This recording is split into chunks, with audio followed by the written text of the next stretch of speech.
ఇంతకంటే విచిత్రం ఏంటంటే చంద్రబాబు నాయుడు గారు మీరు చాలా అవాకులు చవాకులు పేలుతున్నారు ఇవాళ.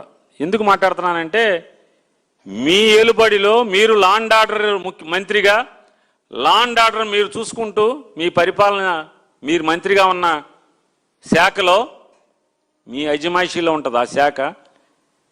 మీ దగ్గర ఒక పోలీస్ స్టేషన్లో కస్టోడియల్ డెత్ చేయటమే కాకుండా శవాన్ని కూడా మాయం చేసి శవం ఏమైందో కూడా ఇంతవరకు పోలీసు చెప్పలేని స్థితిలో మీ ఐజీ గారు చెప్పలేరు, మీ ఇద్దరు ఎస్పీలు చెప్పలేరు, మీ అడిషనల్ ఎస్పీ అడ్మిన్ గారు చెప్పలేరు, మీ సిట్ చెప్పలేదు.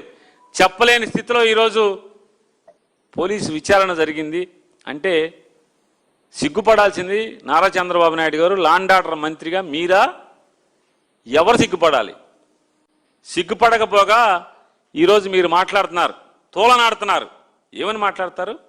ఎక్కడెక్కడో నేరాలు ఘోరాలు చేసి దానికి రాజకీయ రంగు వేసి లబ్ధి పొందాలని ఆలోచిస్తున్నారు. నిన్న విజయవాడలో చూశారు, ఒక సంఘటన జరిగింది. అక్కడే ఒక సిఐ కాపు, బాధితుడు కాపు. లజ్జ కూడా లేకుండా మాట్లాడుతున్నారు. సిఐ కాపు, బాధితుడు కాపు. నేను అడుగుతున్నానండి, ఎన్టీ రామారావు గారు కమ్మ, నాదెండ్ల భాస్కర్ గారు కమ్మ, అందరూ సరిపెట్టుకుని ఎందుకు ఊరుకోలేదు? రచ్చ రచ్చ యాగి యాగి మరి మీరందరూ కూడా కమ్మారే కదా.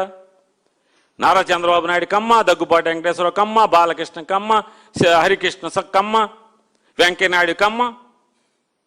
మరి మీరందరూ కమ్మాయి కదా. ఎవడొకళ్ళే మనోడిని ఎందుకు ఊరుకోలేదన్నా? పోయింది ప్రాణం కాదు కదా, పదవే కదా పోయింది. రామారావు గారిది పదవే కదా పోయింది, ప్రాణం కాదు కదా. కానీ ఇక్కడ చంద్రబాబు నాయుడు గారు ఆడు కాపోడు ఈడు కాపోడైనా పోయింది ప్రాణం అండి.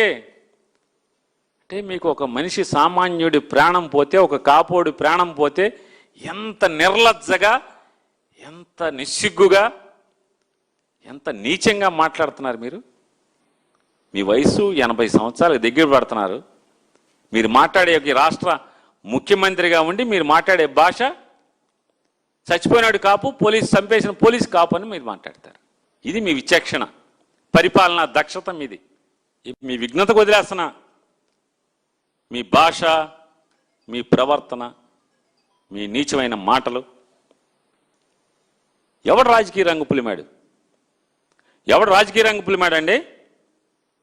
మీరు ముద్దు నిద్రపోతుంటే మీరు మీ కుమారుడి యొక్క ఎర్రబుక్కు రాజ్యాంగంలో పోలీసులు ఈ రకంగా బరితెగించి పోలీస్ స్టేషన్లోనే మర్డర్లు చేసి శవాన్ని బూడిద చేస్తుంటే